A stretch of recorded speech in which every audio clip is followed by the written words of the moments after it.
Morning Twitch.tv. Good morning to my misplaced microphone cable and my ad hoc setup here. We'll explain that in a second. And good morning, mini Motorways. Let's jump into today's daily challenge. We're going to Munich. Hello to Hulkamat, Leah Fireheart in the chat. We were just talking about how once I say something, it's gone. It is in the ether. There is no chance at all that I remember it. Let's deal with two bridges, but only two bridges, and no roundabouts. So this is going to be fun. Here be trolls. Start with two trolls. Hulkamat and Leah Fireheart. You're not necessarily wrong. All right. First of all, question. Why does the Goog look like crap? Answer. Well, the Goog looks like the Goog. That's mean. You're being rude right now. Second, more serious answer is I was setting up the stream today. I was getting ready for Gimmimimim, and I turned everything on. I plugged everything in. I started up OBS, and my webcam just was not there. Was not registering at all. Good morning to Byron Mask as well. Byron was here hanging out in the chat at 6:15 in the morning. Just, get that tab open. Keep it open. Have it ready. You never know when the Goog is going to go live.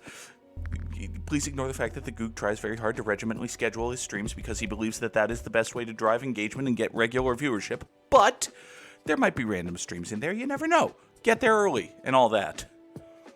There's a channel point reward for people who arrive early. Y'all can figure that out yourself. So anyway, I'm setting up my stream, and I've got everything turned in. I've got everything plugged on. Reverse those. I've got everything plugged on. I said it again.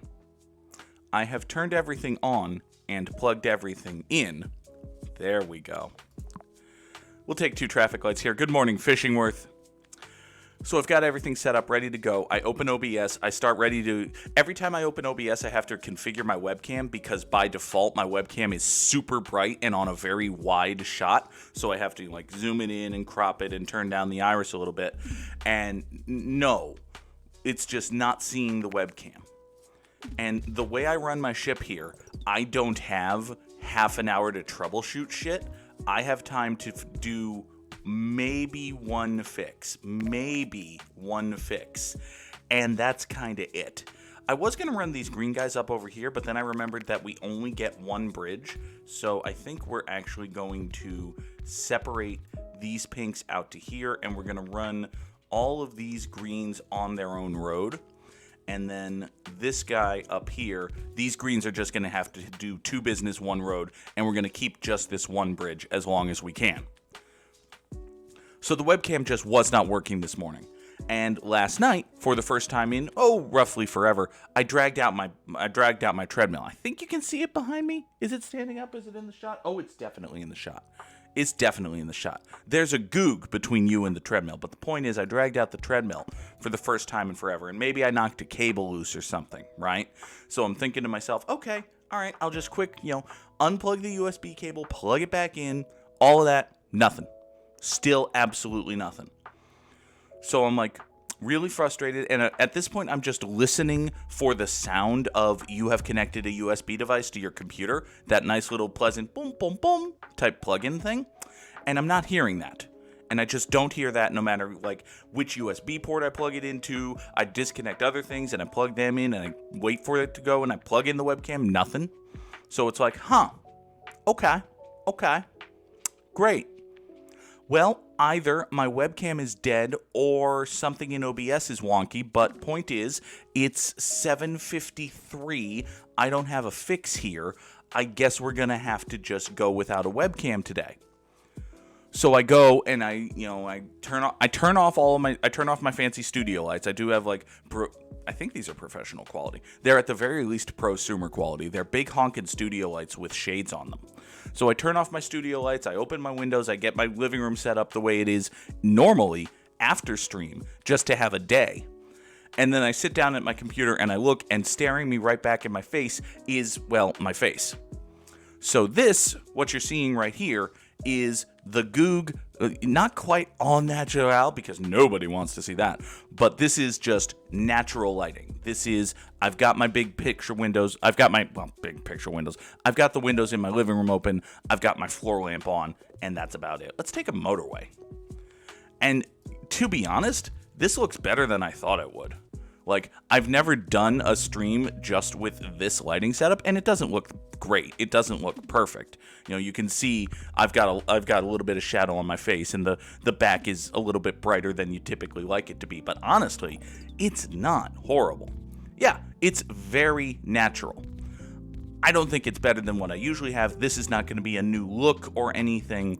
But for today, for the fact that this is literally just, hey, the webcam got plugged in and it's pointed at your face, it's been worse. I've had worse. I used to have a ring light, y'all. I used to try to light this whole damn thing with a ring light but the light from my ceiling fan and maybe a floor lamp or something. There were some creative solutions attempted once upon a time here. All right, what are we going to do with these yellow guys? I think these yellow guys are going to come down here and just share a road with these blue guys. Is that going to be fine? Is there a better way to do this? Can I get... Actually, I think if yellow guys are here, they can't cut through here without touching that tile. Byron, I'm sorry I've gotten you worried about lighting. Welcome to the world of professional video. You will never not worry about lighting ever again. I'm sorry. I have been cruel to you in this manner. These two pinks need to go back up here. I don't think there's a way to get this blue to here and these yellows to here without the two of them touching. So we're just going to have to be fine with the reality that they're going to touch. It's going to be fine. It's going to be okay. I am a Cruella de Goog. That's true. That's who I am. Cruella de Goog. Cruella de Goog. If he doesn't fuck with your mind, no evil thing. Woog. Let's move on. I actually had a rant I wanted to do today. Let's discuss a hypothetical scenario. And to be clear, this is a hypothetical scenario, right? Hypothetically, you are the owner, operator, sole proprietor. You're the businessy schmucks who own a professional baseball team, right? One of the better, more popular professional baseball teams in all the world is your professional baseball team, and you own it. It's yours. That's nice. You're a very rich person. You and your company, you've done quite well for yourselves. You own a professional baseball team. After all, that's neat. All right, here's what we're going to do. Now that this double plaza exists, we're going to swing those yellows up to here, and we're going to take these blues over to here. The blues are going to go around this yellow business right here, and these three yellows are going to hop motorway number 1 and come right down here, like so. Now, in fact, in addition to owning a professional baseball team, this isn't even the first professional baseball team you own. You used to own another professional baseball team, but then your dear good buddy, the commissioner of baseball, fucked with the rules and blatantly cheated to allow you to buy a second professional baseball team. You had to sell the first one, but the second one is better. You like it more, and it makes you more money, which is why you like it more. So you're in a good position. This is all hypothetical. This is all hypothetical. I cannot stress enough how hypothetical this situation is, okay? Now, let's go over to here. These two pink guys, see, the problem here is these two houses are right in the middle of this island, so if I draw a road coming off of the island, I'm cutting off one part of the island no matter what I do. So let's just put a road right here, and then say nothing's going to spawn there. Now we'll take these guys here, and this is our second bridge. We've got one bridge over here, which is currently being used by these green guys. We've got another bridge right here to get these pinks off of this island, and those are our bridges. Those are the bridges. Okay, so in this hypothetical situation, I cannot stress enough for you don't sue me purposes that this is a hypothetical situation, right? In this hypothetical situation, you are the ownership group of a Major League Baseball team, and you have a play-by-play announcer, right? Your play-by-play announcer is like, you also own the TV station on which your Major League Baseball team plays most of its games, okay? I want to make that clear.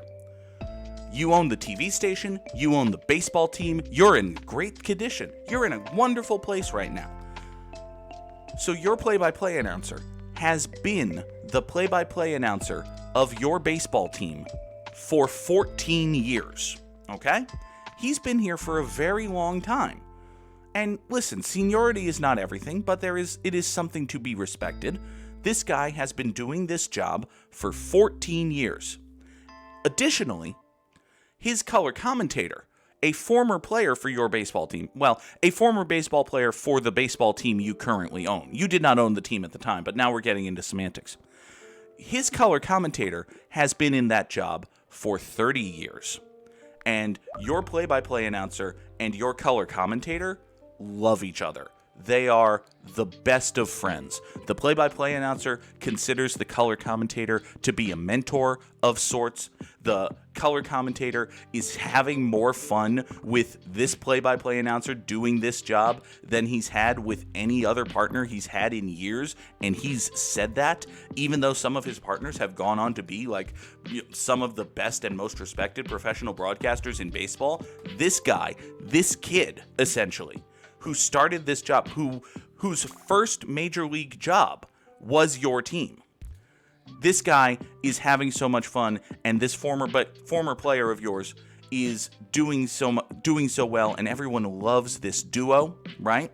Everyone loves this duo. They have great fun together. They tell a great and compelling baseball story. Additionally, the team that you own has seen unprecedented success with these two as the commentary duo. And obviously that doesn't matter. It's not like these guys are playing the games or anything, but you know, it's nice for your fans to remember seeing the team that used to be bad and just really wasn't all that good for a very long time suddenly become, say, multi-time World Series champions under not necessarily the watch, but while being called by these two guys who have incredible memories together and funny moments and tell a great story calling baseball games and are, again, just very, very good at this, right?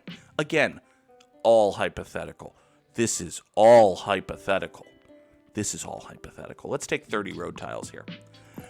We're also going to take these two pink guys and have them be the denizens of motorway number 2, which is just going to swing up to here and go into this pink circle and keep it flowing. There's another job to add to the list. The Goog would love to be a professional baseball broadcaster. Here's the thing with professional baseball broadcasting. When you start doing it, you make shit money. You make shit money. These purples are going to come over here, go into that double plasma. When you start out as a professional baseball broadcaster, you make shit money. So you have to have a passion for it. And listen, I have a passion for it. I also don't have the money I also can't afford to have a job that makes shit money. So, you know, I got that going for me. But this hypothetical play-by-play announcer actually, funnily enough, started his career, well, didn't start his career, but right before he was the play-by-play announcer for your Major League Baseball team, he was the play-by-play announcer for your baseball team's minor league affiliate, which is neat. It's cool. It's, you know, it's a little bit of career development. It's a fun story. It doesn't necessarily mean anything, but it's cool. It's good. It's another nice little thing in this announcer's cap. He has watched some of these players come up through the whole system. He's familiar with your minor leagues. He has that little bit of extra local boy appeal, which is what makes the locals like him so much. Also helping the local boy appeal is the fact that he's a local boy. right? He grew up in the coverage area of your Major League Baseball team, rooting for your Major League Baseball team. All hypothetical. All hypothetical. This is all purely a hypothetical exercise, right? So this Major League Baseball announcer of yours, who is great, who your color commentator loves to pieces, right? This Major League Baseball announcer is fantastic. He's starting to get just a little bit of national attention. Every now and then, he'll call a nationally televised game. By the way, what the fuck am I going to do with these blue guys? This is a problem. This is actually a rather considerably major problem. Well, we're not going to get any roundabouts, so I can't fix it with roundabouts. I don't have any motorways at present, so I can't fix it with a motorway. You know what I'm going to have to do? I think what I'm going to have to do is hope against hope that these two pink houses right here can keep this pink circle afloat for a minute. And I'm going to have to move motorway number 2 such that these 4 blue guys can swing down here and support this. And I really hope that happens quickly because this blue guy's going to get in trouble. I think we're going to be okay. Like, as soon as this pink gets down here, that motorway's going to change. And now these blues can flow along motorway number 2 and keep this guy going. And this is going to be okay. Okay, this is actually going to work. Okay.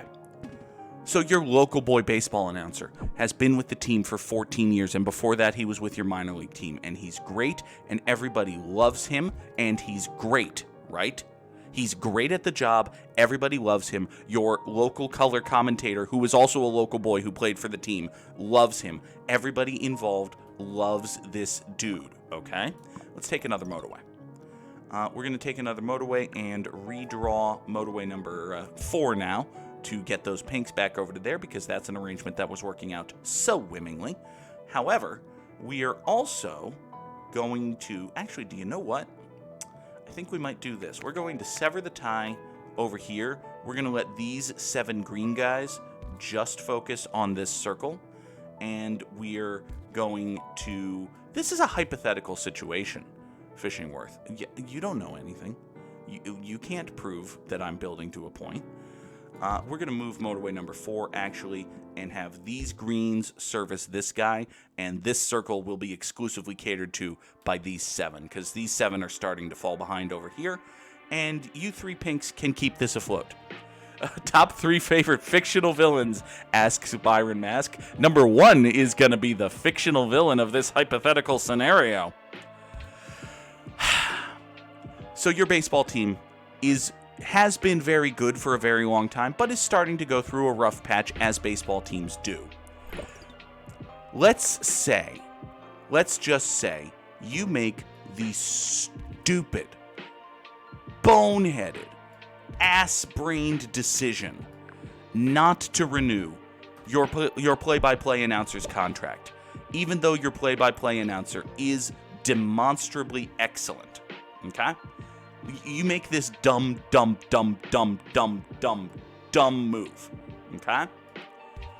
You make a move so dumb that your TV network, which is owned by you, feels the need to basically openly rebel against it and dedicate the last week of the season to playing tributes to this announcer who you are shoving out the door in favor of some schmuck. This is a hypothetical situation. If the aforementioned schmuck is watching, it's a hypothetical situation. I have named no names. You have no idea who I'm talking about, you schmuck. Anyway. What are we doing here? We're watching these pink guys slowly die. Let's watch these pink guys die a little more slowly and watch this pink guy die quickly, I guess.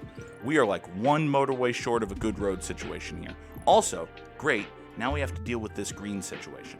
I don't know how we're going to fix that right now. We're not going to fix that right now. We're going to wait. We're going to wait until Sunday and see what happens, because there's not much I can do about it at the moment. You, Mr. Blue Guy, swing over that way. That's going to be fine. You don't need to exist. You absolutely do not need to exist. Why do you exist? That's my question for you. And you don't have a good answer. All right, so this pink is going to say, you're going to come up this way, and we're going to swing you into here, and that's all going to be fine. And the two of you are going to work together to destroy capitalism. Attach Western big pinks to the bridge and the green circle. I mean, it's not actually a bad idea at this point. Yeah, I think we're just going to have to either attach them to the pinks and the green circle, or actually, I think I can run them into this motorway? Yeah, if we run them into this motorway, like so, like if we just swing them out here, they go out here, they come up to motorway 4, and then they go down into here. That also gets this greenhouse connected up that way. Yeah, this pink circle kind of can't wait any longer, actually. All right, let's take a motorway and fix some things. Again, purely hypothetical situations, all of these. Now then, I really want to redraw this bridge somehow, but I certainly can't afford to do it at this moment. Because I want to get these greens hooked up to this guy, but, you know, gestures vaguely at everything. Can I? No, it's got to be, yeah, if I don't do this, the bridge is going, okay, well, you know what? That being the case, I think we might just have to deal.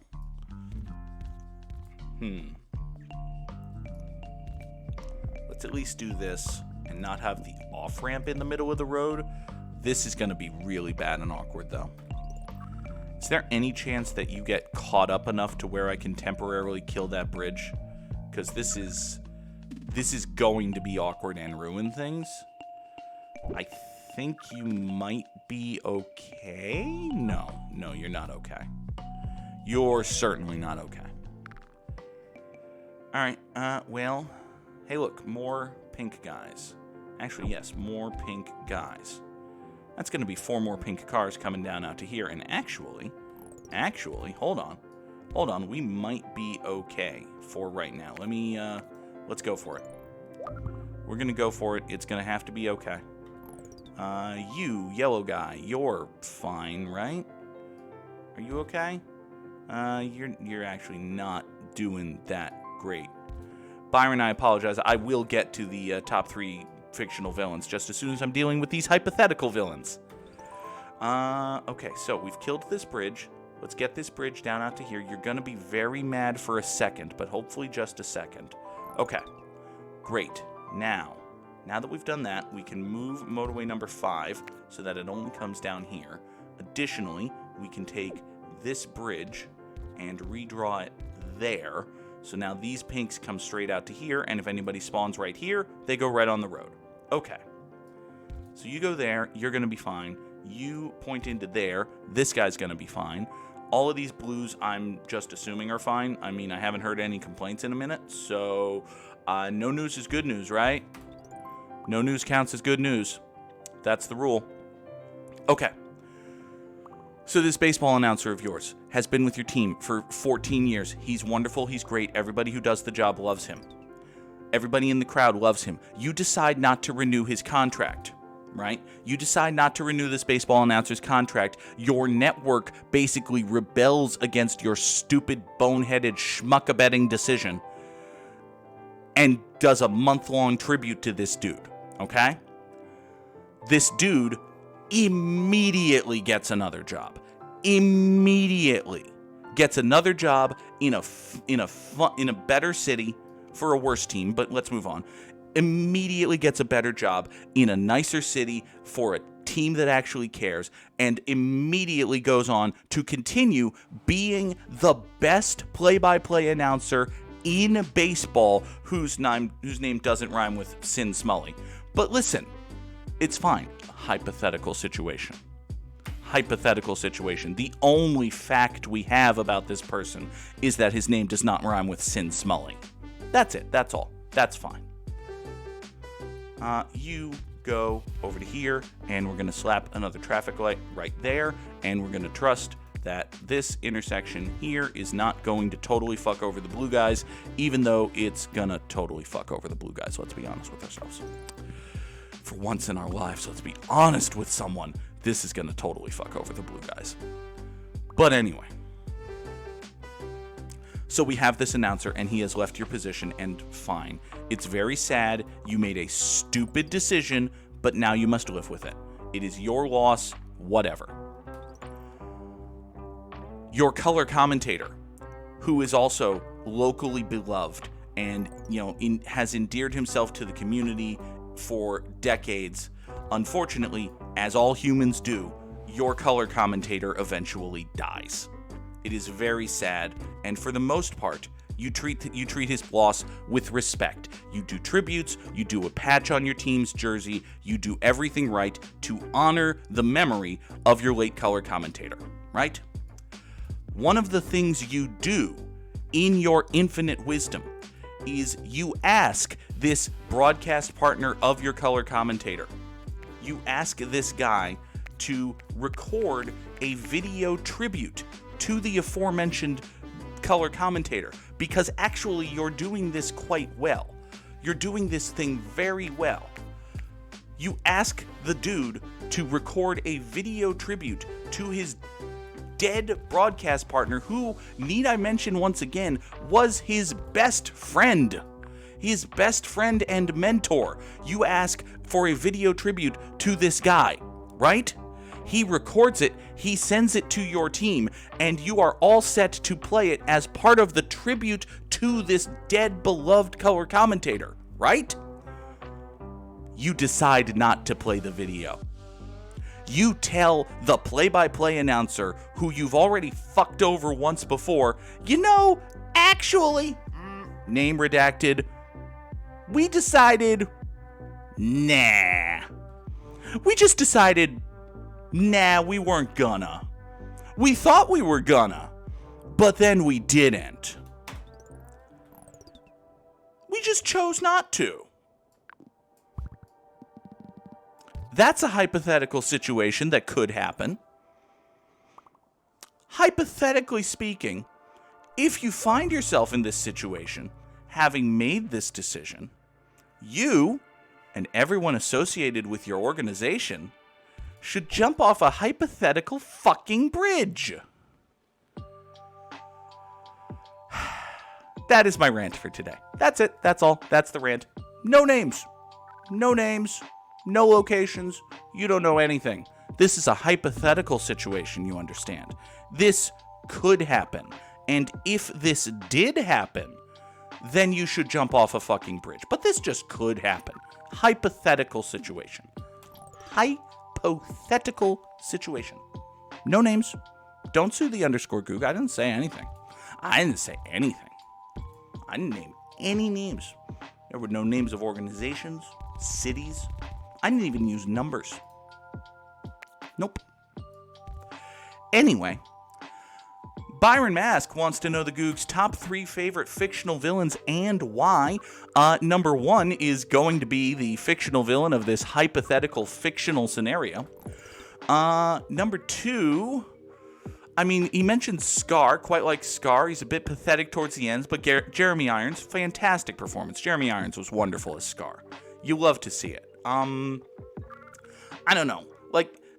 Gaston's a good villain. Gaston's a really good villain. Say what you will about Beauty and the Beast, and there's a lot to say about Beauty and the Beast, particularly the modern interpretation, which we've already done here on the channel. These yellow guys are actually really close to dead, now that I pay attention to something that isn't a hypothetical situation for a minute. What if we do this and slap a traffic light there? That'll get this yellow guy involved, and it'll make life easier for this yellow guy. So that'll be nice. However, that doesn't save anything? Yeah, it doesn't actually save anything. Yeah, we might just be in trouble here, actually.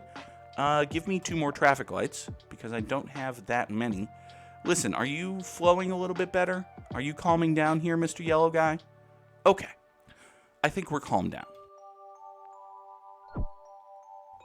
I really like Gaston. Gaston is a really good villain, but he's also very likable, which, I mean, it's a good trait in a villain, but it's also not necessarily the most important one.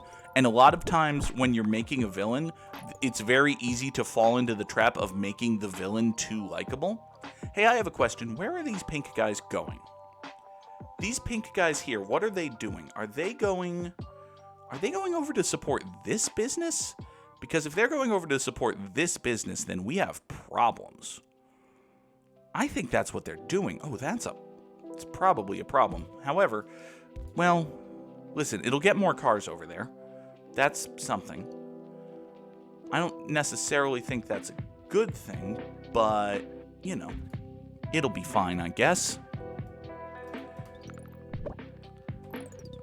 This pink circle is dying on account of only having, like, 4 houses worth of support, which is understandable. I see how that might happen.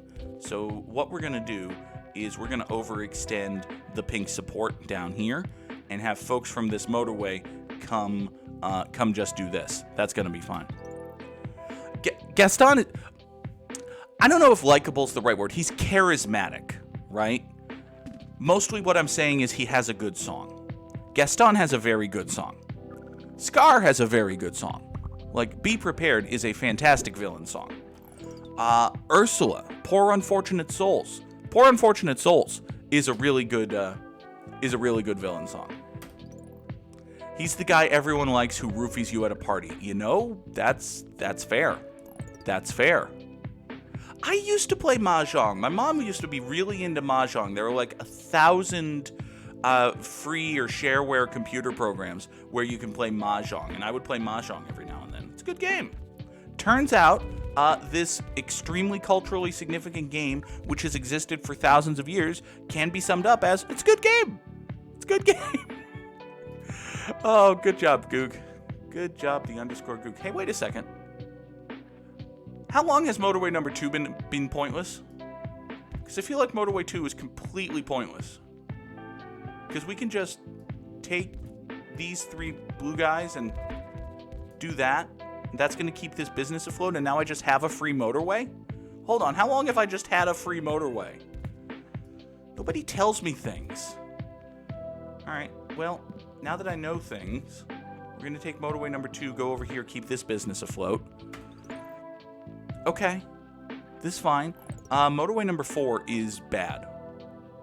Motorway number 4 is a bad road, actually. Yeah, motorway number 4 is just a bad road. It's a bad road that is messing up everything. Here, be a better road.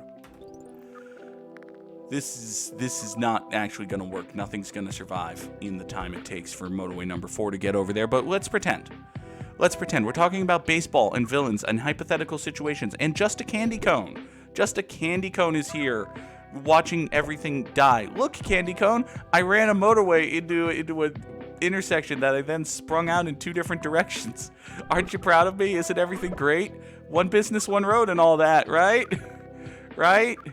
Oh, this pink business is dead. This pink business is dead. I hate it. What is this mess? I hate it. Listen, it's 2,440 commuters, okay?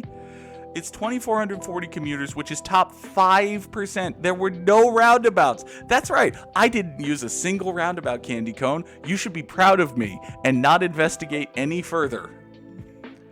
I just barely missed being in the top 50 overall. I beat Sam. I beat Leah. Look at Leah coming within shouting distance of Sam. Getting better at the game already. You love to see it. All right. But yeah, top 5% in the daily challenge. We take those. We definitely take those. And again, one more time, not a single roundabout was used. And don't investigate that claim in any way. Here we go. Let's do today's Wordle. I'll need trauma therapy after seeing that. You broke your hip. You already got trauma therapy once. Are we at a point where we can joke about you breaking your hip? I hope so. If not, I'm sorry. I feel like a jackass. hypothetical situation. Let us return briefly to our hypothetical situation. Do you remember the hypothetical situation with the baseball announcer and all of that? Let's just use, for whatever reason, socks is today's first Wordle word. I don't know why. It's a random word that popped into my head. Anyway, moving on. Top 3 fictional villains.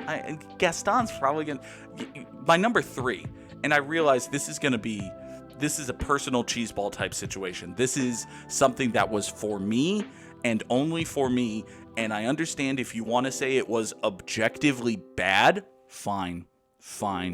I cannot possibly defend this choice other than to say I fucking loved the evil queen on Once Upon a Time. Related, I fucking loved Once Upon a Time. It was schlocky, it was soapy, it was convoluted and stupid and nonsensical, but it was also fun, and it was funny, and there was that other character who, plus there was the one actress who was only in a couple episodes, and the other episode, there was Amy Acker was in one episode. I fucking loved Once Upon a Time, y'all. So number 3 is going to be Regina Mills, the evil queen from Once Upon a Time, and no, you can't change my mind because it's my fucking list. So really, I only have the number 2 spot available, and Gaston, Scar, shout out for Count Frollo, the bad guy from Hunchback of Notre Dame. And also, yes, he said fiction and not Disney, and there are other pieces of fiction in this world. You know what's a piece of fiction that has a villain? Capitalism is the villain. Capitalism is the villain in a lot of stories, in a lot of pieces of fiction, actually. You know what? I'm just gonna say, here, villains in fiction. These are not even fictional villains anymore, but these are villains in fiction.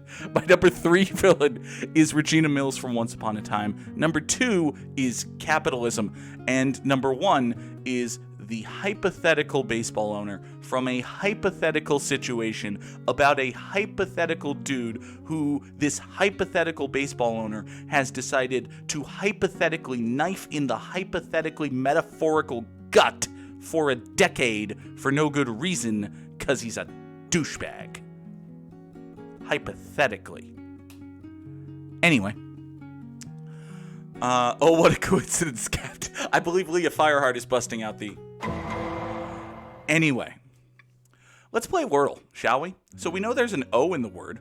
Hypothetical is amazingly more than 5 letters, so I don't think that's right. What about, I don't know why I just thought of argon. Why did I think of a chemical element? Here, it's not argon, the Goog. Oh, God, how do I make literally everything funny? I don't. That's false. You're wrong. Ow, my neck hurts. What are we doing here? We know that the O isn't the 2nd or 4th letter, and that's about all that we know. Okay, it could be... It can't be floss, because, yep, it can't be flops. That's bad. Candy cone is just waiting to see me fall apart over this word. Okay, that's great. That's amazingly. I do have the microphone. Y'all are not really a captive audience because you can just close the tab or click on something else, but it's a bully pulpit. That's what I have. I have a bully pulpit. This is my soapbox. This is my beautiful mechanical soapbox that I can't actually touch, even though I wish to cuddle it for comedic effect, because it'd make for bad audio. We can't have bad audio. We already have bad lighting. Anyway, what am I doing? Oh, right, Wordle. I'm just looking at this keyboard being like, what the hell word is this? It could be...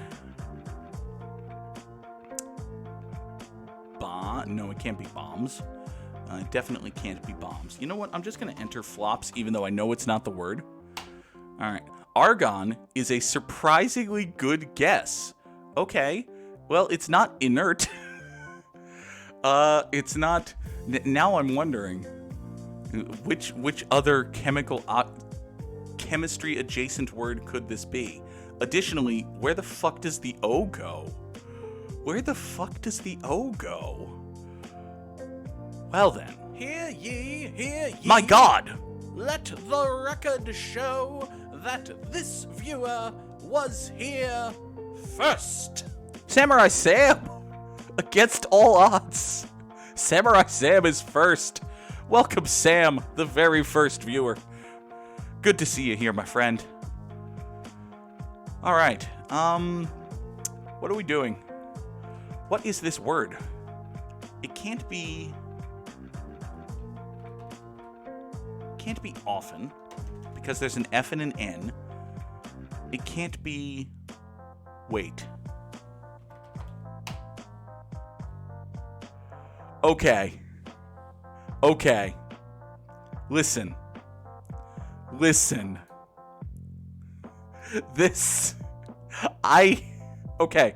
I would not have gotten this if Candy Cone did not tell me that argon was a surprisingly close guess.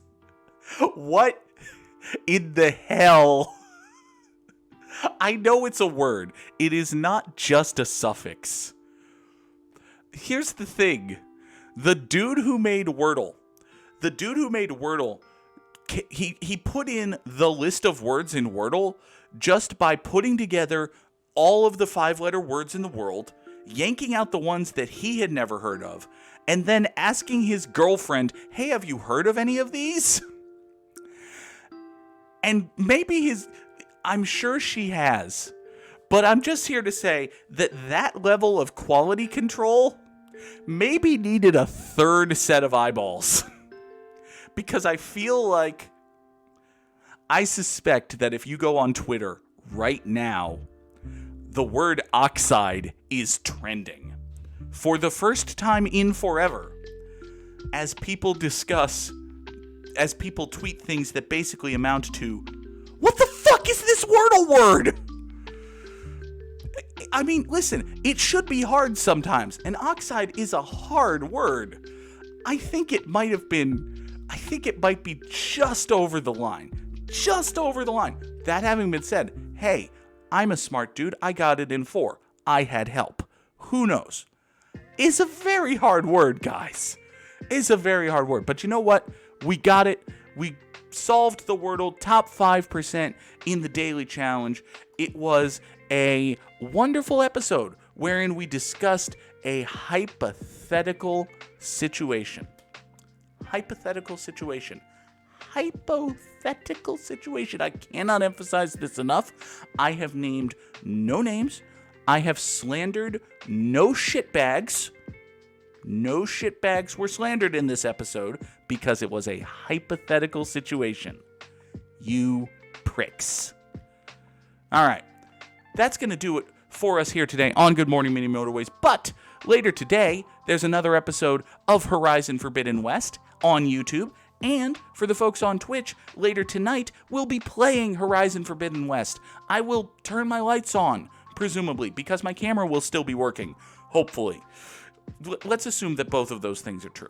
Thank y'all so much for watching. Have a great day. Goodbye.